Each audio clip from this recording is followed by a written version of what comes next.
Like many other states that are trying to responsibly guarantee people's right to vote during a pandemic, lawmakers in Nevada yesterday passed a bill to mail ballots to all active voters in the state, which the governor is expected to sign so that everyone can vote by mail if they want to.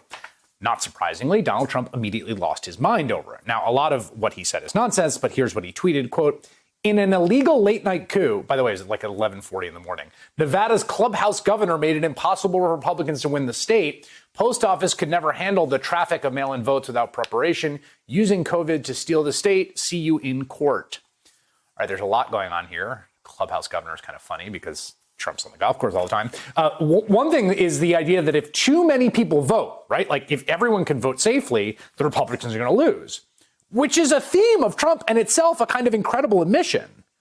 But the thing is, there's actually no evidence that mail-in voting participation favors one party or the other. Just like there's no evidence there's anything wrong with mail-in voting. It appears that Trump just doesn't want more people voting because he thinks more people voting is bad for him, which is not a crazy way to think. And so he's actually trying to convince us that it is a coup or stealing the election if a state tries to make sure everyone can vote. There's also the extremely dangerous, nefarious attempt right in front of our faces to use every mechanism possible, including lawsuits, to cut people off from their exercising their right to vote. It's an assault on our democracy that Barack Obama directly referenced at John Lewis's funeral last week. Even as we sit here, there are those in power who are doing their darndest to discourage people from voting by closing polling locations and targeting minorities and students with restrictive ID laws and attacking our voting rights with surgical precision, even undermining the Postal Service in the run-up to an election that's going to be dependent on mail-in ballots so people don't get sick.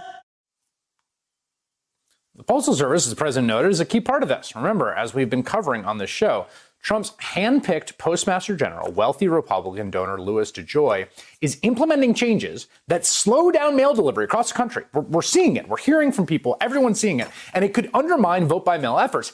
Also, this is the same guy who has donated more than $100,000 to a Republican fund to pay for lawsuits to stop states from deploying vote-by-mail efforts. This is what their strategy is. They attack the legitimacy of our voting system while simultaneously working to undermine it themselves. And just imagine what's going to happen if we don't know the winner of the election for a week or more after Election Day, which could well be the case.